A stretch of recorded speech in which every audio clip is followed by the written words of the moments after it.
What up guys, Super Metal 983 here, and yes, I'm back. I'm back after a 2-year long hiatus break, you could say. I decided that 2026 will be the year that I return to doing YouTube once again, bring you the album reviews, maybe some gig footage, updates and purchases, you know the shebangs. If you've been subscribed to my channel for a while, welcome back, and thank you to everyone who has supported me over the years, and I'm hoping you'll still stick around and discover new music with me. You know, that's what I do. That's what I'm here for. So here we are, and what better way to come back to YouTube than do my top albums of last year, being 2025. And obviously it's been 2 years, as I said, since my last YouTube video, my last review, whatever. So 2 years have passed, so I've got to obviously highlight what was my favourite albums of the previous 2 years, that being 2023 and 2024, and just kind of highlight them a little bit. I'm not going to go into massive amounts of detail, but, you know, you just want to know, so let's get on with it. So we're going to kick things off with my album of the year, which was for 2023, and that had to go to Sleep Token with Take Me Back to Eden. These guys, well, you know, over the past 3-4 years, they have really blown up in the music scene, not just the metal scene, but like from alternative rock to pop. It is kind of become the introduction band for people who are into, like, not really into metal to transition into metal, you could say. But there's a lot of fans in the metal community that do admire Sleep Token, and I am one of them. I didn't used to be a fan of their first album, but as the years have gone by, I've grown to really appreciate them, and this album still holds its light as being my favourite album in their discography. And their latest album that they brought out last year was pretty solid in itself. It just didn't make the cut last year. Spoiler alert, sorry. But anyway, let's move on, and we go to 2024's album of the year, and that had to go to the return of Kitty with their album Fire. Now, Kitty I've been a fan of since probably my teenage years. They were one of the very first bands that I actually got into. I remember my mate showed us What I've Always Wanted, because I was like, I haven't really seen a lot of females in the metal thing so far, you know, the metal world, should we say. And he was like, well, I've got one for you, here's Kitty. And I was like, oh, I love the riffs, I love the grit, the intention and the melodies, loved it all. And when they came back strong, and they came back with a new album, which was, to quote unquote, it was absolute fire. I absolutely love this album. I couldn't stop listening to it. And if you haven't checked it out, which I'd be very surprised if you haven't checked it out, and you're a fan of their previous material, this is definitely something you need to check out. And it also modernizes their sound a little bit, but still keeps the characteristics that we love and have loved for many years of Kitty. So check it out if you haven't already. Right, and let's skip things forward to 2025, and 2025 was, in my opinion, a solid as fuck year, and there was so many great albums, and I listened to quite a few albums. In fact, there was quite a few releases that I generally was thinking about doing like a full album review of, but the confidence and stuff like that, and just wanting to get back to YouTube just wasn't quite there. But I made it my New Year's resolution to come back to YouTube, and this year I'm going to kick on back on it. So we're going to talk about quite a few releases that I've been listening to. So shall we get on with it? Yes, we shall. And we're going to kick things off with my top EPs of the year. And it's not a list, it's just two that, in my opinion, were just as good as each other, and I listened to them both just as much as each other, and from different aspects, different walks of life in the metal scene. And we're going to kick things off with Ninhasag, I believe how it's pronounced, the Black Sword of Winter, or the Black Swords of Winter. Now, their last album was incredible, an absolute staple in modern black metal in the UK, if you ask me. There was a lot of fans of that album, and I can see why. And this EP was just a perfect continuation of that release, and it's just, in 2025, and to be honest, 2024 as well, I really got into my black metal, like more so than I usually do, and exploring different genres or subgenres within the black metal world, shall we say. And Ninhasag just escalated themselves up when they brought out this EP. I absolutely fell in love with it, so make sure you check it out if you're into your black metal, especially your cold black metal with a lot of atmosphere. This is definitely a release for you.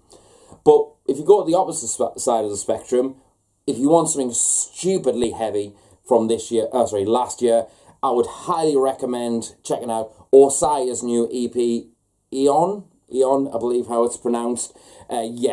Osia never fails to deliver the absolute intense and most barbaric and crushing deathcore that the UK scene has to offer. And this EP, in my opinion, compared to the likes of Kairos, Kairos was a bit more of a more technical orientated stuff, but it still had the pummeling breakdowns and the stupid chunky slams in there, but it kind of took a little bit more influence from the likes of Decapitator, for example, a lot more intensity, a little bit more speed in there. But this one definitely shows that they can still write the stupidly heavy stuff and just pound the brutal deathcore breakdowns into the ground and skull crusher. I absolutely love this EP, and I'm looking forward to whatever comes next from Osia. If this is anything to go on, make sure you check it out. Absolutely incredible stuff.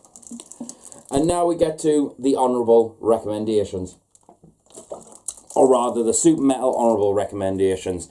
Now I've decided to pick 5 out today. I usually pick 3, but these 5 just kind of stuck out a lot more to me, and I thought, you know what, I'm just going to open it out to 5. So it's my video, so let's get on with it.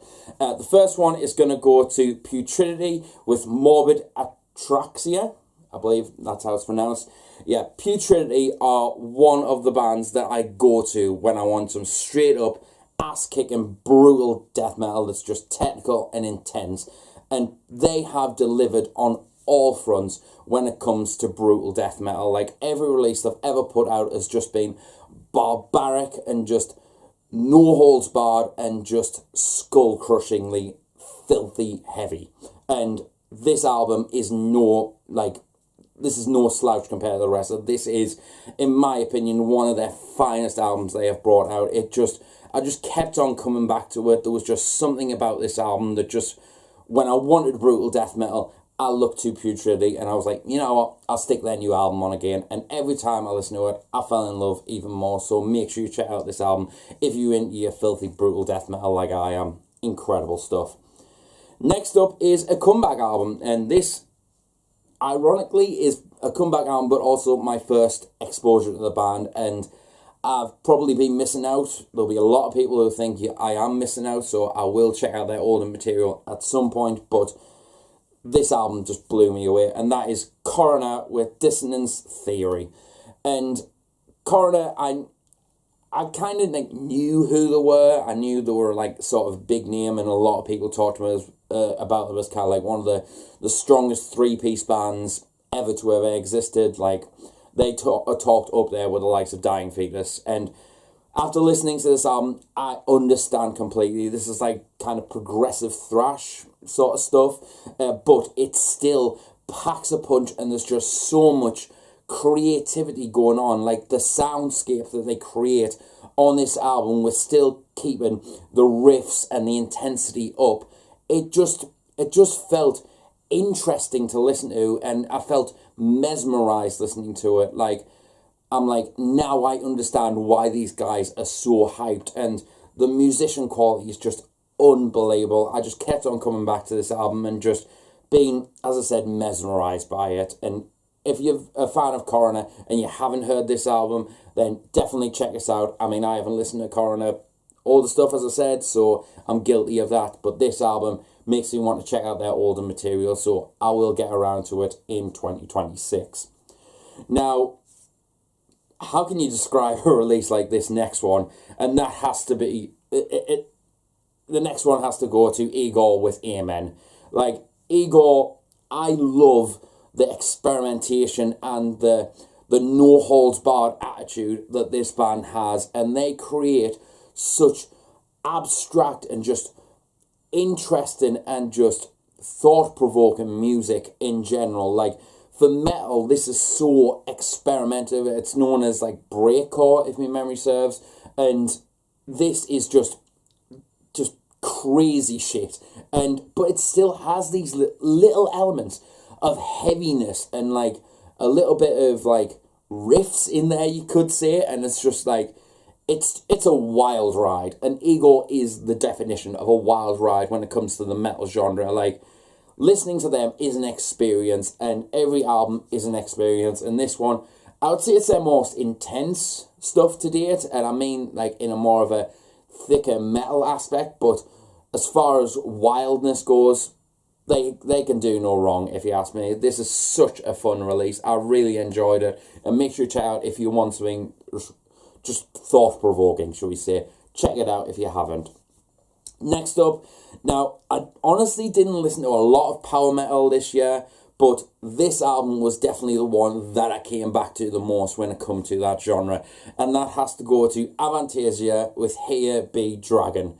And this album, for me, was one of the most fun albums that it just had a sing-along and an epic sort of vibe to it, and that's what I love about power metal when it comes to it. I'm not too arsed about like your shredding melodies. Like, the melodies and the shred on here is phenomenal, but I want to be feeling like that sort of stance when I'm listening to it. And this one, throughout the entire album, I was doing all that and just feeling it and just singing along to it, and I absolutely vibed with this album. Now, Avantasia's previous two albums I've really enjoyed, and they've really grown with those two albums to become one of my go-to bands when it comes to power metal. But this album is just absolutely fucking incredible. It's just a journey, and I absolutely love it. So make sure you check it out if you're into your power metal. And the final super metal honourable recommendation is going to go to a Redux album or a re-recorded album. And this would be in my top albums, but I feel like a Redux doesn't really count into a top albums thing. That's just my personal opinion. You may think differently. But this one deserved a mention from this year, and it has to go to Distant with their Redux of Tyrannotopia. Now, Tyrannotopia is one of my favourite deathcore albums of all time. I absolutely love it.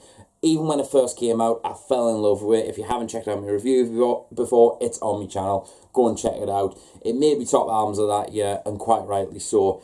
But to hear this version with a new mix, a new approach, and or not even so much a new approach, just a new lease of life, it feels so fresh. It feels so beefy, and just, it's brought these songs more to life than I ever could have thought of, because, like as I said, I love the original mix and I love the original sound, but this overall sound that they've gone for on this version is just even more pummeling. It's even more wretched, and I can't fault it enough. I can't fault it, shall we say. It's absolutely incredible, worth a listen. And can I choose between the two of them? To be honest, no, but this one is just incredible. Make sure you check it out if you haven't already, and you're into your stupidly heavy, down-tempo, filthy deathcore. Definitely check it out. And here we go. We're going to get to the top 25 albums of 2025. And as usual, remember, this is my list, not yours. You're going to have a difference of opinion, but let us know in the comments what your top albums are of the year. They won't be the same as mine. You might have the same album of the year. You know how it rolls. So leave some comments down below and we'll exchange some comments. Anyway, coming in at number 25, here we go. We have Nemerus with What Remains When Hope Has Failed. Now, Nemerus, their debut EP was incredible, and is still an EP that I listen to a lot when it comes to atmospheric black metal. But I've been waiting, we've all been waiting for a full-length album from these guys, and this album delivered on all fronts. Like, when it comes to atmospheric black metal, this was, by the end of the year, my go-to album, and I absolutely love the atmosphere. I love, it has this sort of like little bit of grit and intensity that keeps it like a little bit more intense to a normal black metal album, but the atmosphere is just drenched all over it, and it feels so good to listen to. And when it comes to atmospheric black metal, that's what I love. to match that atmosphere, but still have a little bit of intensity just to keep your attention going. And this album definitely delivers on that front, and I'm in awe just listening to it. It only come out like a month and a half, maybe 2 months ago, but I was all over it, and that's why it falls at number 25. If it come out a little bit earlier, it might be a little bit higher, but as far as black metal goes, this was absolutely incredible album. Coming in at number 24, we have Employed to Serve with Fallen Star. This album was their last album. I enjoyed it, but I didn't click with it as much, and I think that's kind of like because I was still in their phase of like their earlier stuff where it was more mathcore orientated, like math metal sort of stuff. But this album shows that they have grown so much as musicians. It's gone for a more straight up metalcore sort of sound, but it's not like modern metalcore. It's not like a chaotic mathcore sort of vibe. It is just riffs and some real catchy melodic hooks here and there, just to keep your attention going. But as a release, this was one of my go-to metalcore albums, and something I couldn't get enough of. In particular, the song featuring Will Ramos. Like, I really enjoyed that song, and that song came on me Spotify playlist quite a bit, like, on repeat. Like, it always kept on coming up in the queue, and I fell in love with that song. And this album, the more I come to it, the more I enjoy it. It just has the riffs, the melodies, and just the basics of what you want from a solid metalcore album with those old school influences. Definitely check this out if that's what you're into. Incredible stuff. Coming in at number 23, now this one's going to be a mouthful, we have Psycho Frame with Salvation Laughs in the Face of a Grieving Mother. Now, deathcore, when it comes to straight up deathcore, these guys brought out 2 EPs a couple of years back, like the pink ones, and I really fell in love with it because it gave us that kind of like old school MySpace sort of vibe to it, and especially with that old school like bright as fuck snappy snare. I was all over it, and then I was just needing a full album from these guys. And this album, I just kept on coming back to. It had those old school deathcore vibes. It was just punishing, simple, gritty, pounding deathcore, done right and done proper, just with intensity and just power. Like, there was a lot of angst to this album and real grit that made us just, I couldn't stop listening to it. It was such a fun release to listen to, and I can see these guys going really far, especially with this album. I know there was a few people who weren't impressed with this album and thought it was one of the more boring deathcore albums that were released of this year, and I honestly can't say it because I fucking love this album, and it surpassed a lot of albums that people were hyping up, but I loved it, so make sure you check it out if you love your deathcore. Simple as that. Coming in at number 22, we have easily the most disgusting and disturbing album of this year, and that has to go to Pissgrave with Malignant Worthlessness. Right, Pissgrave's last album was something that I kept on coming back to, and I couldn't understand why I kept on coming back to it. And their first album, I thought this was just revenge if it was a death metal album. No, sorry, a death metal band, shall we say. And so it kind of took a little bit of adjusting for me. But this album, it's like the slightly, just ever so slightly cleaned up the gritty and filthiness, just eased it back just a little bit in the sort of production department, you could say, just to give it a little bit more clarity, and it just made all that much difference, and it still kept that gritty, putrid, filthy vibe that we love Pissgrave for, and just unapologetically disturbing death metal, just with a lot of grit, and as I said, it's like revenge if it was a death metal band. That's the perfect way I would describe it, and this album to me is easily one of the most disturbing albums of this year, and I couldn't stop listening to it. It is just repulsive, and I absolutely love it, so check it out if you're into your death metal. You won't be disappointed in any way, shape or form. Coming in at number 21, we have another black metal release that I fell in love with, and this judging by looking at the list, was my favourite black metal album of the year. And that has to go to Abigail Williams with A Void Within Existence. Abigail Williams I've followed for many, many years. Since their Purple album, I can't remember, In the Shadow, something rather. Since I discovered that album and Becoming as well, both those albums I absolutely adore.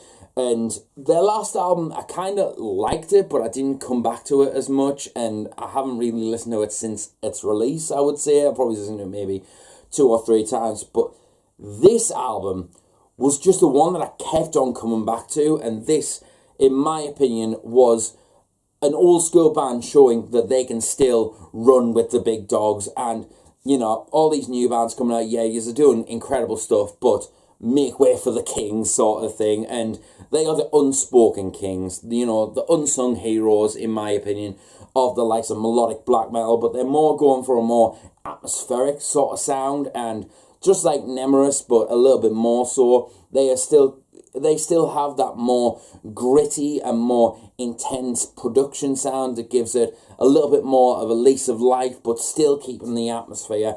And I just kept on coming back to it, and I fell in love with it, and quite rightly so.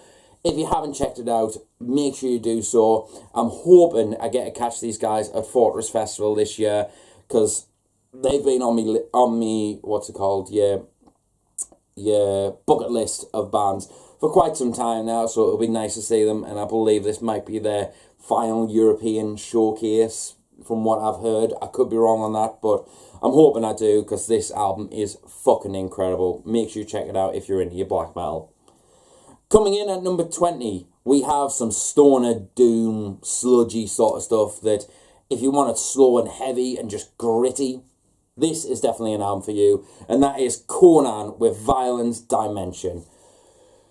Conan are definitely a namesake when it comes to the doom, stoner, sludge, any of those scenes in the UK, and quite rightly so, because this album, like, I've discovered them within the past year, I would say. There was one period where I was really in a bit of a doom, sludge, stoner sort of vibe. Like, Black Sabbath was my go-to when it came to that sort of vibe that I was going through. But obviously I discovered loads of bands through that, and Conan was definitely one of those that came at the right time. And this album, I believe, came out at that time, and I was all over it. And this album, to me, was the go-to album within that vibe that I was going for, and I couldn't stop listening to it, and I still can't stop listening to it. If I want something just low, gritty, and just downright heavy, but still mesmerising and quite cavernous to listen to, this is definitely the release I went to, and it is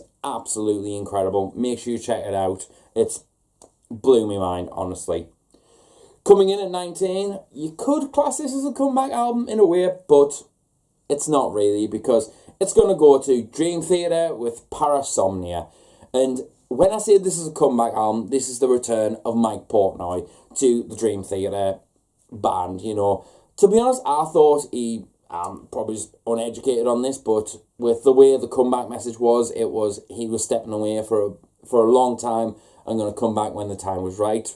I could be wrong on that, that's what I was getting. But, what's his name, Mike Mangini did an absolutely incredible job of like carrying Dream Theater all these years, and all of his drum work over the previous couple of albums has been absolutely incredible. If you ask me in particular, like last album, I couldn't turn that one off. Absolutely incredible work. But to hear Dream Theater come back to the lineup, the classic lineup, and put out such an incredible album.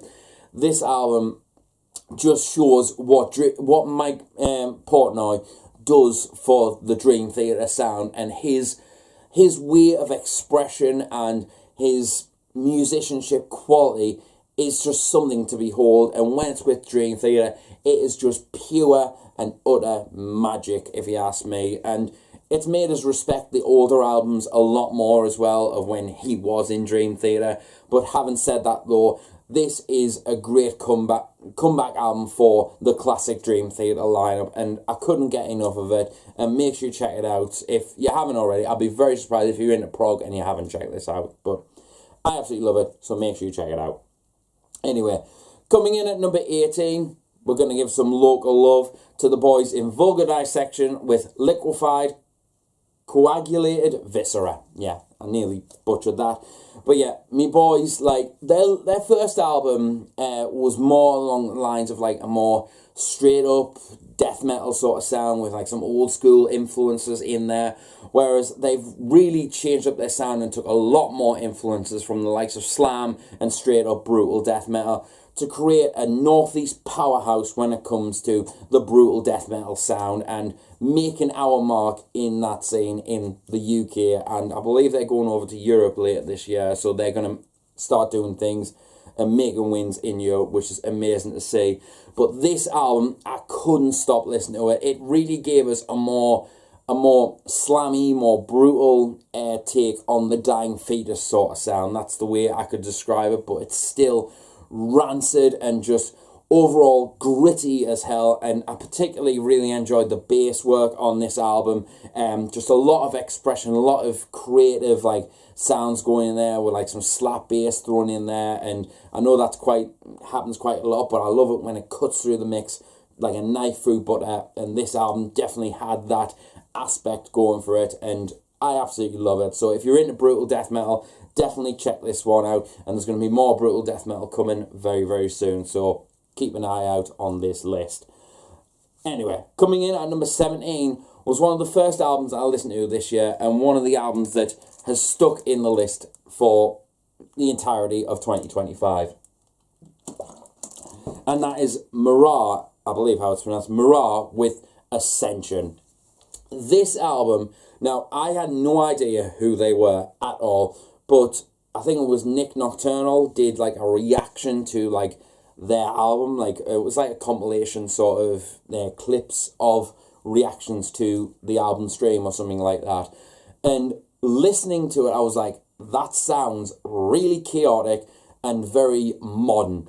I have to check that out. And I was surprised to find out that it was an instrumental album. And to be honest, an album that's instrumental doesn't usually hit my top albums list. But this album, I just loved the overall atmosphere of this album, from the Thal sort of influences and overall sound that they were going for, like low tuned, just gritty, chaotic, kind of has those like, you know, panic chords and just making this real unique soundscape, kind of like in the same sort of vein of Humanity's Last Breath in a way, like just creating just intensity, but then having these like somber sort of like in some ways classical moments in there, and then just out of nowhere just a Thal breakdown to come in, or some like, you know, gong, like, you know, thick guitar string hitting and just stuff like that. And it's just like,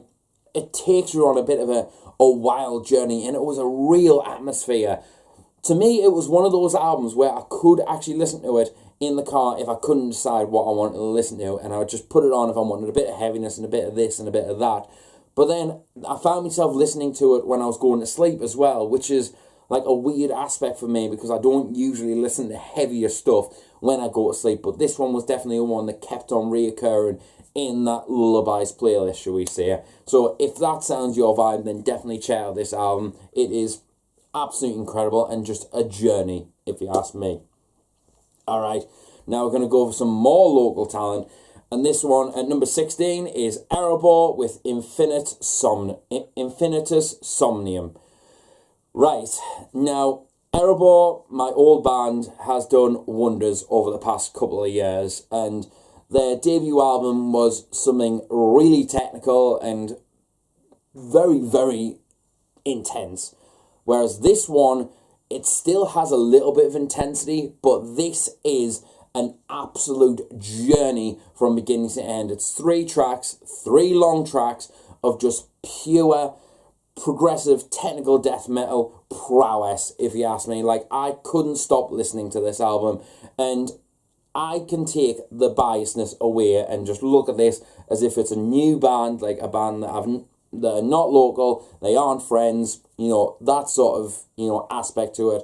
And listen to this album and know this is an absolute monumentous album in 2025. Like, this album, as far as progressive death metal, or even technical death metal, or even both subgenres connected, this was the album that I just kept on coming back to, and I absolutely loved it. I'm so proud of the guys for creating such an absolute masterpiece of an album. And if there's one album from this entire list that you need to check out, this is definitely one. I'm so proud of them, and this is something you should be proud of. I'm in love with it. What can I say? So make sure you check out Honourable with Infinitus Somnium. Yeah, I'm keep on butchering that. They're gonna have me life in our chat later. So,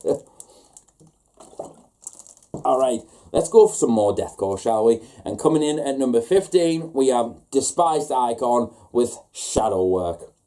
Now, their last album, Purgatory, was absolutely incredible, and I think the whole Christopher Donaldson having the mix duties with Despised Icon on the last album really made that album stand out, and I was ready for some new Despised Icon, the Kings of Deathcore, to return with another pounder, and Shadow Work is definitely top trumped Purgatory, if you ask me, and what a fucking album. I just love Despised Icons. You can see that they've got the influence of like brutal death metal, deathcore, hardcore, metalcore, and just creating this absolute blistering, just chaotic and just overall just aggressive soundscape, and just overall when it comes to deathcore, they are the kings for a reason, if you ask me. They every release they put out is just mesmerizing with the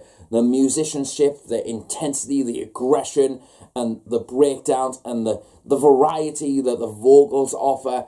It's just deathcore perfection, if you ask me. And this album is definitely one to be proud of, and I absolutely love Despised Icon and will continue to do so. And this album, just the more I listen to it, the more I fall in love with it. So check it out, The Kings. There's not more you can say, really, is there? Coming in at number 14, we have Architects with The Sky, The Earth, and All Between.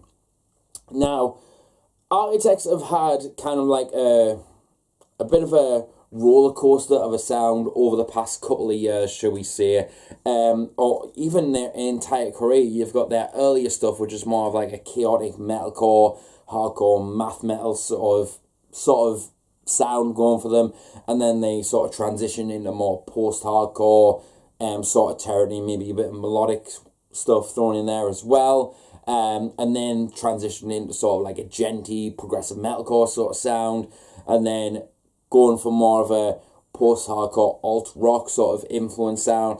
And then we arrive at this one, which is a very modern sounding metalcore album, and they have took a flagship as being one of the not a pioneer, but like a big influencing band when it comes to this overall modern sort of take on metalcore, with like electronic influences and post-hardcore sing-along vibes and all those sort of aspects. And I think Architects have hit the nail on that modern sound with this album, and people were after the last album like, where's the heaviness gone? We've lost Architects, they're never going to be a heavy band again. And they just come out with, I believe it was the song Seeing Red, I believe, and they just said, yeah, we're back to being heavy. And this album in general is just a really heavy album, but it's not the heavy Architects that you've known on like Holy Hell or All Our Gods Have Abandoned Us, for example. It is a different kind of heavy, and different compared to the rest of their discography.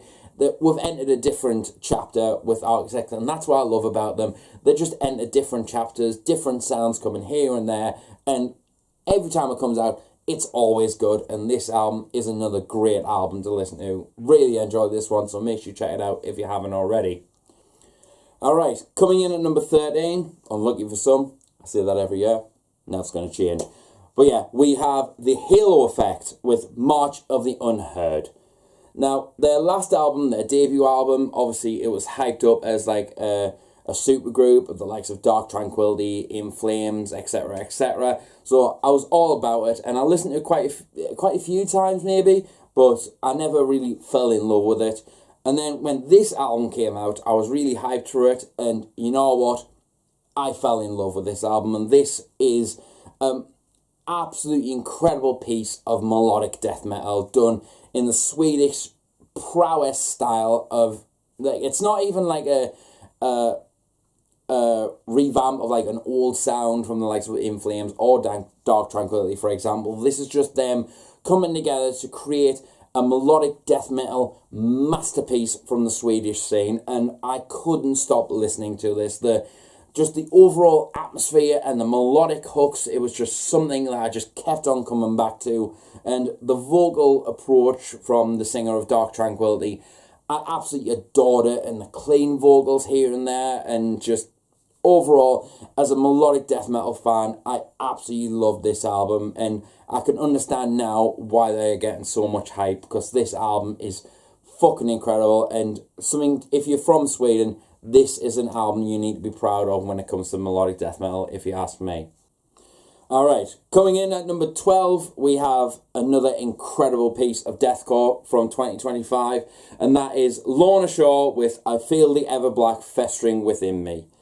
Now, you probably thought this was going to be a lot higher than this, and to be honest, like, I find Pain Remains was an absolute masterpiece, and for modern deathcore standards, it is the pinnacle when it comes to the overall deathcore sounds. It has the power, it has the breakdowns, it has the intensity, but it now has the ballad and the just overall beauty within it, and that's not something you would think that you would describe Lorna Shore in as a general sound, but Pain Remains managed to cover that, and they still had the stupidly heavy stuff. You know, you love it. It's an absolute masterpiece, if you ask me. But I Feel the Everblack Festering Within Me, I feel, is like a perfect continuation of that without trying to be a Pain Remains Part 2. And that's what I was kind of worried about, that Pain Remains got such a good reception that, you know, we're just going to try and copy and paste it or take the B-sides of those songs and, you know, try and copy it in a way. They haven't done that. They've just continued with that sound, with the stupid heaviness on the likes of Prison of Flesh. Like, that breakdown, I will say, is, yeah, probably my favourite breakdown of 2025. Like, it is stupidly heavy, like, absolutely stupidly heavy, and just intense as all hell. But they've managed to throw in one of the best songs of this year, and that has to be Glenwood. Like, as Pain Remains goes, the trilogy, obviously it's long, you know, it's 3 parts, but they've managed to make an emotional ballad again in one song this time, and just brought everyone to tears with that song. And honestly, I fell in love with it. And there was even another song on there which surprised me, called War Machine, which I kind of got a bit of a Mick Gordon sort of influence in there with that overall song. Like, it felt like one of the slower songs, you could say, to the album, but it really worked, and it shows that Lorna Shore, even though they have wrote an absolute masterpiece of Pain Remains, they have continued to bring absolute perfection when it comes to the modern deathcore sound, which is just intense, just blast beats, filthy breakdowns, repulsive vocals, and just overall emotion in there, and you can't fault it. It's absolutely incredible. Make sure you check it out. I'd be surprised if you haven't, and you're a subscriber of mine. I'd be very surprised.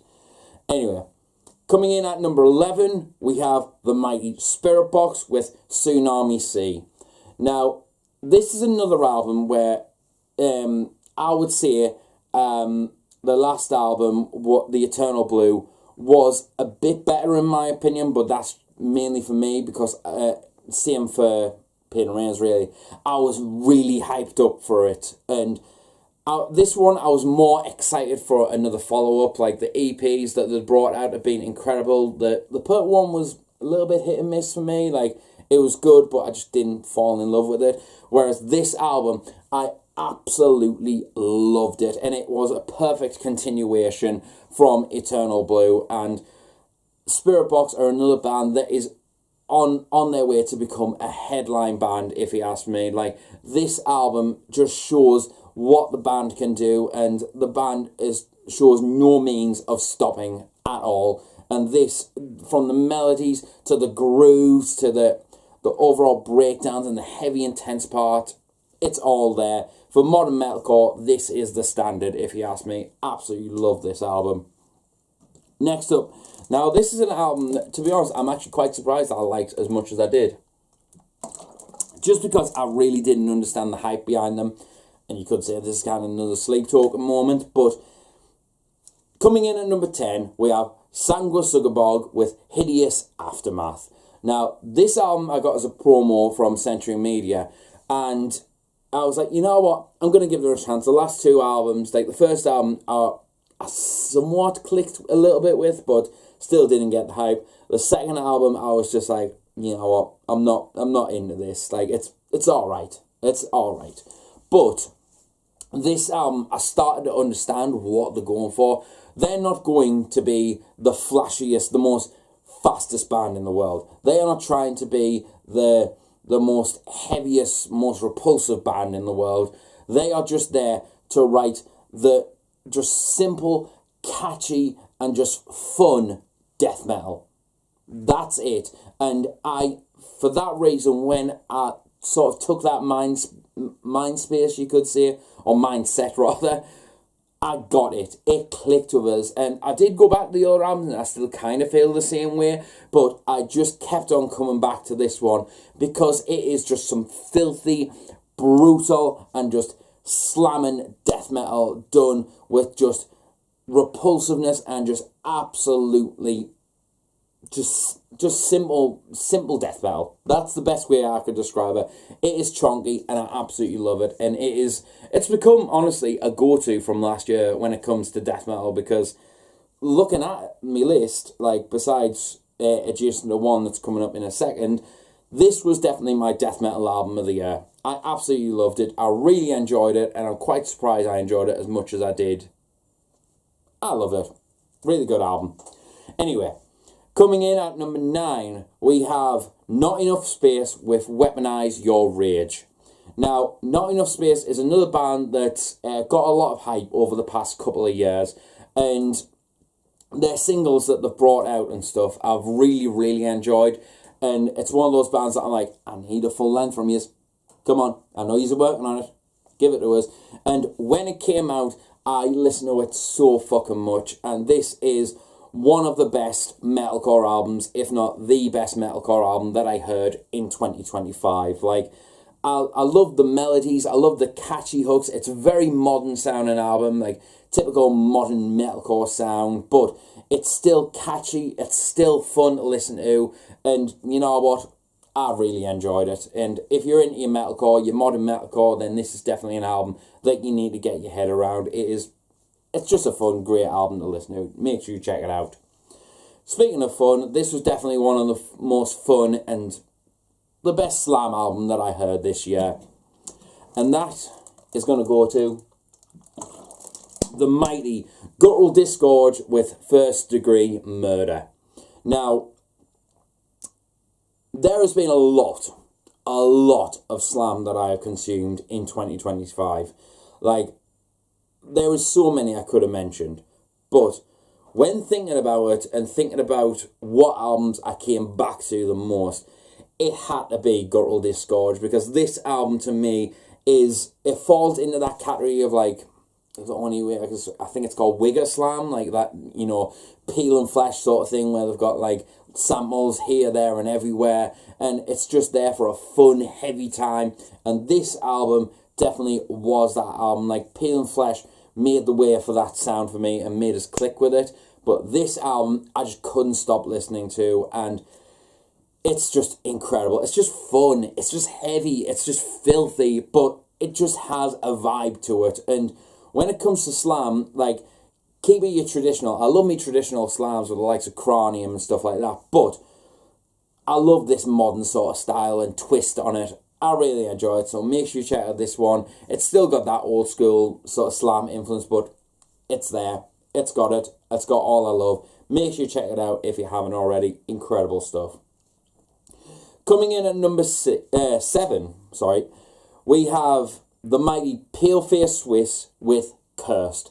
And I'm going to specifically say Cursed, the complete edition. Just because the bonus tracks with the likes of Please End Me and Gallows, them songs I listen to so fucking much this year, and quite a lot of people listen to Please End Me as well. Like, that is like one of their best known songs nowadays, I believe. But in general, I love Paleface and what they have become in their sound. Like, if you listen to their earlier material, it was more of a straight up deathcore, slammy, sort of beatdown, hybrid sort of band. But they've really matured their sound over the years. Like, from the likes of their Chapter 1, 2 and 3, being that sort of more beatdown, deathcore sort of thing, they've really added more influences when it comes to the likes of maybe some new metal, some straight up metalcore, to make themselves stand out a little bit. It kind of, the best way I could describe it, this album kind of sounds like it has took a lot of influence from the likes of Slipknot's self-titled and Iowa, for example, like from the vocal department as well, being more of a, I just love Zelly, like his overall expression. It's very, very unique tone that he's going for, and that's what a lot of things are missing in metal these days. There's a lot of people who sound a lot like each other, whereas I feel like Zelly sounds so unique as a vocalist, but his intensity when he goes low as fuck to his like fast as if rapping sort of style, it just sounds incredible. And this album, for all I thought at first it wasn't as good as the last one, it's overtook it, and I just couldn't stop listening to it. And it's not the first sort of beatdown, like they have still got the beatdown sort of influences here and there, but it's taken on board a more of a metalcore sort of aspect to it and more new metal influence. But I'm all about it, but there's still the old school sound just in there for good measure, and that's what I love about Paleface. They're modernising themselves, but while not losing their roots, shall we say. Absolutely incredible. And you could say this is a trilogy of beatdown releases that I really enjoyed in 2025, and that was starting with Paleface, and we're going to go into easily the most fun album of 2025, and that was Pint Glass with Pint Glass. Now, you know, the last album was one of my favourite albums of the year, and to be honest, like, I absolutely love this one just as much, because, like, I absolutely love Pint Glass. The fun nature, it's not a serious band, really. It's just them taking a concept of being a geezer in the UK and a bit of a gangster or gangster wannabe in a way, and just making it into adding that aspect to a beatdown hardcore band, and it just sounds, it's just fun, it's just a laugh out loud kind of album, but at the same time, it's fun and enjoyable, and I absolutely love that about them. And then on top of that, you've got I believe it was Buster, done the mixing and mastering for this album, and it just sounds even more heavier and even more violent. Like, the overall beatdown vibe, I get it, but it needs to have a little bit of violence to it and a bit of a just edgier side to it, and this definitely has that aspect, and it sounds massive, and I absolutely love it, and I couldn't stop listening to it, and it is such a good album. And in particular, the music video they did for Stellar FC, I couldn't stop laughing at that video, but it was just such a vibe. The album's just such a vibe in general, and the band is as well. So if you haven't checked out Pint Glass, make sure you do so. They deserve all the support, if you ask me. Alright, now we're cracking the top 5, and we're going to conclude the beatdown with this one, with the almighty return of Desolated with Finding Peace. Armed with a new vocalist, and the thing is with Desolated, I look at them as the juggernaut of UK beatdown, if you ask me. Like, they are the namesake. Like, when you think of beatdown in the UK, you instantly think of Desolated. Like, their sound overall has just been simple, brutal, just creating the most violent, heavy music that the UK has to offer. There's no flair, there's no, you know, show and tell, should we say. There's no finesse. It is just there for just pure, unadulterated heaviness. And this album is them embarking on a new chapter, you could say, or a new lease of life, armed with a new vocalist, and I absolutely loved. If I wanted something simple and heavy, it was this album that I went to. If not, Sangwa Sugabog. Like, but this album, to me, I came back to the most when it came to Beatdown. Like, if I wanted something simple and heavy, this was the album I went to. And the overall tone and sound of this album is just pummelingly heavy. I absolutely love this album, so make sure you check it out if you're into your Beatdown. Make sure you check out the last three if you're into your Beatdown, because they were quintessential Beatdown, if you ask me. And coming in at number 4 is me boys in Recall the Remains with Revenant. Now, Recall the Remains, I played quite a few shows with them when I was in my last band, Casting Tefra, and it was always an honour and a privilege to play with these guys, because they're just such a likeable band, and just the overall sound with the old school metalcore sort of influences, but the sort of modern twist, you could say, on it. Like, it's only a slight modern twist, but it still sounds pretty old school and quite fresh, if you ask me. But you know what? Seeing them last year at Get Heavy Fest, you know what?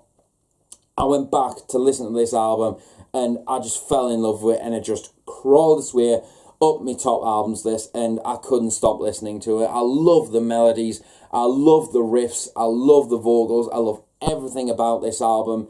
And if you're into your metalcore, this is an album you definitely need to check out. And you could class this as one of my favourite metalcore albums of the year, you could say, or some of the ones that are going to come up. But in all, this is definitely an album that you definitely need to check out. Support the underground, support the smaller bands, and this is definitely one that you definitely need to enlighten yourself to, shall we say. And now we get to it. The almighty top 3 albums of 2025. And these 3 albums, I could have chose either one of them, but I've settled on this order because I feel like this is the most solid I could get it. And I've also got the CDs to show you as usual. So, coming in at number 3, here we go. We have the almighty Wyattxhim with Hymns in Dissonance. Wyattxhim, as you know, with Kin and The Valley, they explored a more personal and a more melodic sound to Wyattxhim, you know, exploring new things, trying out different things, you know. And for me, anyway, I know there was a few people who are, not a massive fan of this, go back to the old style and all this sort of stuff, but I was a massive fan of The Valley. I absolutely love that album as a whole. And Kin, for all it, at first, I was like, it kind of felt like B-sides in a way. The more I listen to it, the more I fell in love with it. And it is like a perfect duo, those two. I get it completely. But I was expecting them to make it a trilogy, in a way you could say. But I didn't expect them to go, how should I say, full belt and just kick everyone in the teeth that said, you're losing your head heavy, you're going soft. No.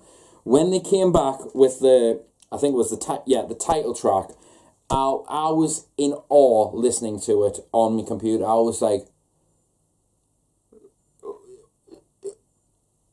the Kings. That's like, I know I said it about Despised Icon, but for my opinion, I think Wyattxhim will fall into that category as well. Like, and this album shows that they can still bring the heavy. And overall, in aspect, like in retrospect, should we say, the last couple of albums, production-wise, for the heavier aspects, like I believe it was Black Bear on Valley, for example, Blood-Soaked Symphony on Kin, like, they were heavy as fuck songs, but I still personally believe that they needed a little bit more of a thicker, heavier production behind them. And this album, they've really cranked up the tone and just made it that much more beefier. And I think that this deserves to be in the same discussion and limelight as the likes of This Is Exile and The Somatic Defilement. Like, it is that repulsively heavy, and Phil Bozeman just yeah, you've got your Will Ramos and Dickie Allen and all these other vocalists who are bringing out, like, you know, C.G. McCreary, doing like a vocal Olympics, you could say, as I've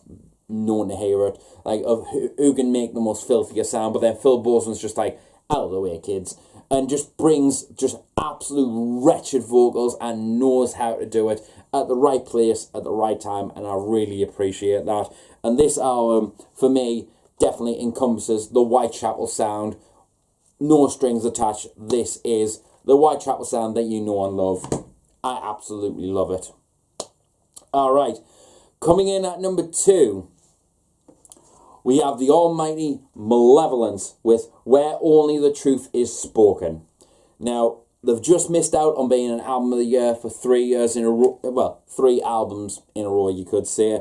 But I will say, though, the last album was fucking incredible. It was my album of the year.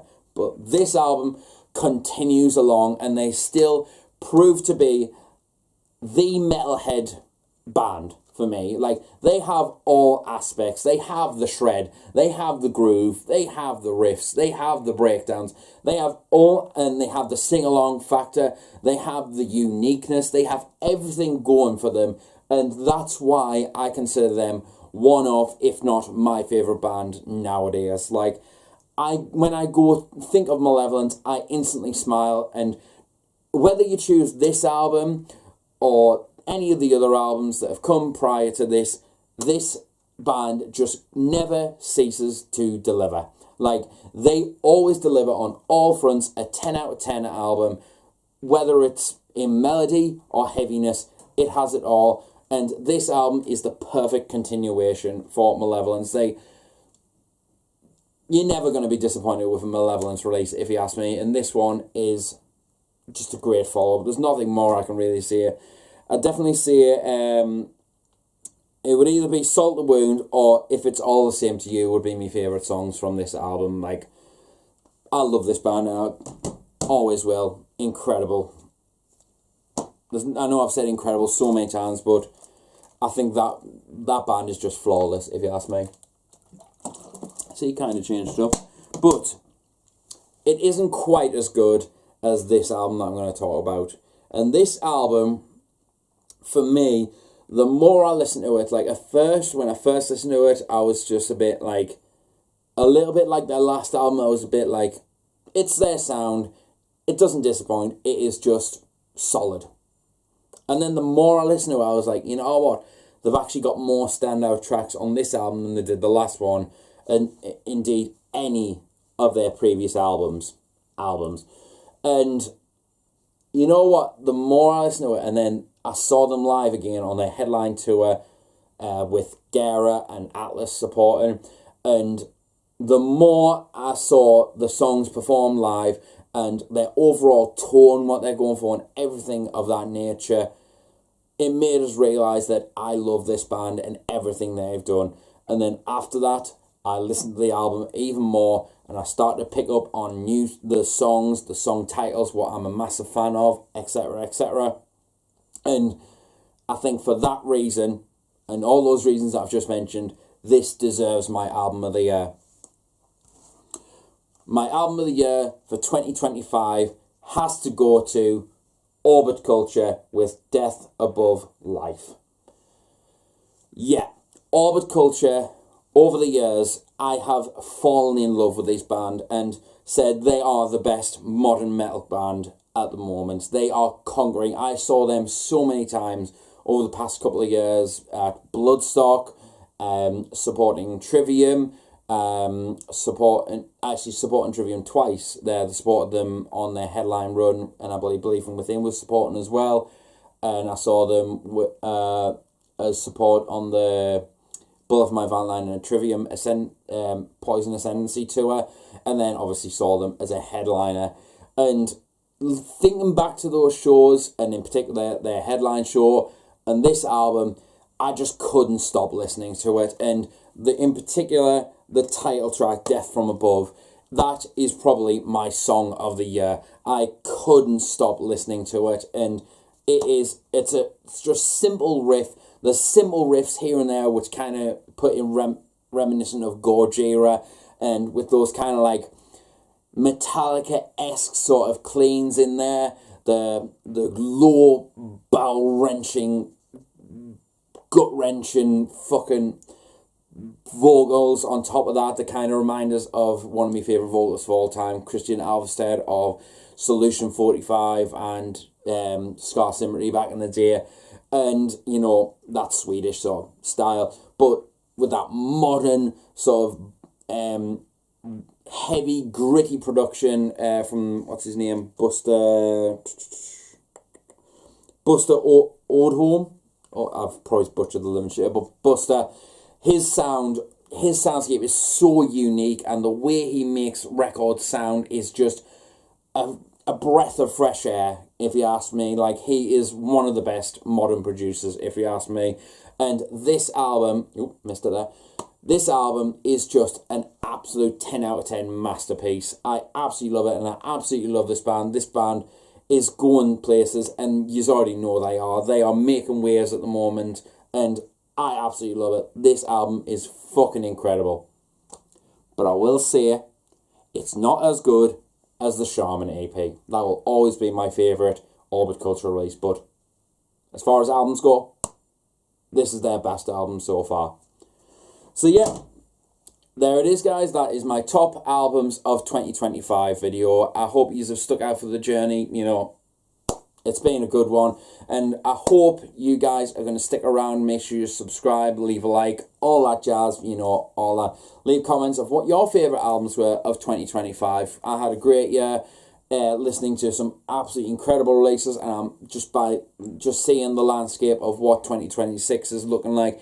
It's going to be another amazing year for new music, and I'm hoping that I can continue this and review more albums as the year goes out and do some more videos. And yes, updates and purchases will be coming at some point, but I can't promise when. But album reviews are definitely on the horizon. I've got some in mind that I'm definitely going to be covering. So yeah, make sure to subscribe, and I'll see you until the next video. And remember, stay metal, and I'll see you later.